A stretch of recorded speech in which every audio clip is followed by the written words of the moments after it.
गुरु मां गणनी आर्यिका श्री आर्चमती माताजी सत्संग के पावन सानिध्य में दिल्ली के निर्माण विहार में श्री भक्तामर महामंडल विधान एवं बैंकिंग संगोष्ठी का आयोजन किया गया, जिसमें देश भर से विभिन्न बैंकों के विशेषज्ञों ने सहभागिता की। दिगंबर संतों के आशीर्वाद से एवं युवा प्रणेत्री गुरु मां गणनी आर्यिका श्री आर्चमती माताजी सत्संग के पावन सानिध्य में राजधानी दिल्ली के निर्माण विहार स्थित श्री दिगंबर जैन मंदिर में 27 अक्टूबर को सर्व रोग निवारक रिद्धि सिद्धि प्रदायक श्री भक्तांबर महामंडल विधान एवं बैंकिंग संगोष्ठी का आयोजन किया गया।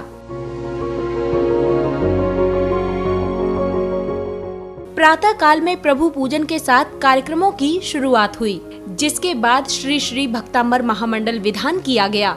तो वहीं अखिल भारतीय जैन बैंकर्स फोरम की ट्रांस हिडन गाजियाबाद शाखा द्वारा आयोजित बैंकिंग संगोष्ठी में विभिन्न बैंकों के विशेषज्ञों ने सहभागिता की। संगोष्ठी के अंतर्गत विशेषज्ञ व्यवसायिक ऋण, शिक्षा ऋण, हाउसिंग लोन, मृतकों के खातों, साइबर क्राइम से संबंधित जानकारी से जैन बंधुओं की बैंकिंग संबंधित परेशानियों का समाधान किया गया। बैंक से हम जो हाउसिंग लोन लेते हैं मुख्यतः 3-4 चीज़ों की वजह से लेते हैं, जैसे कि एक तो प्लॉट खरीद के मकान बनाना, कोई नया मकान है उसको खरीदने के लिए, या कहीं हमारा हाउसिंग लोन दूसरे बैंक में चल रहा है जो ज़्यादा ब्याज पे है, कोई बैंक हमें कम रेट ऑफ इंटरेस्ट पे दे रहा है उसको टेक ओवर करने के लिए, या कोई रिपेयर एंड रेनोवेशन के लिए। 4 मेन पर्पस है जिनकी वजह से बैंक हाउसिंग लोन देते हैं। सेकंड, इसमें एज लिमिट और इनकम क्राइटेरिया क्या रहता है? अच्छा, एज लिमिट इसमें 18 से 75 साल की उम्र तक बैंक हाउसिंग लोन फाइनेंस करते हैं।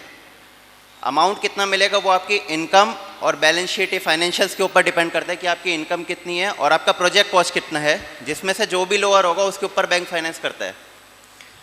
आपसे रिक्वेस्ट है कि लाल डोरा टाइप की या अनऑथराइज कॉलेज में प्रॉपर्टी परचेज करने का ना देखें, क्योंकि वहाँ पर बैंक फाइनेंस नहीं करते हैं। Only builder type, RERA certified या government approve colonies like DDA, GDA, इनमें ही परचेज करें। Second, another thing, housing loan लेने का एक बेनिफिट आपका है कि जो वकील आपके पेपर चेक करेगा उससे आपकी प्रॉपर्टी की डिटेल वेरिफिकेशन हो जाएगी कि वो जेन्युइन है या नहीं। अगर आप प्रॉपर्टी डीलर के थ्रू लेते हैं उसमें कुछ भी खोट निकलने का चांस रहता है, लेकिन बैंक से आप हाउसिंग लोन करवाते हैं तो वकील पूरे पेपर की जांच करता है कि उसमें कोई झोल नहीं है, उससे पूरे पेपर की जेन्युइननेस चेक हो जाती है।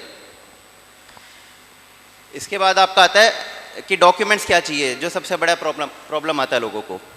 तो जो सैलरीड क्लास के पर्सन्स हैं उनके लिए केवाईसी के अलावा उनका 2 साल का फार्म 16, 3 महीने की सैलरी स्लिप और अकाउंट स्टेटमेंट, और जो बिजनेस क्लास या प्रोफेशनल्स हैं उनके लिए 3 साल की ITR, balance sheet, profit loss और कंप्यूटेशन।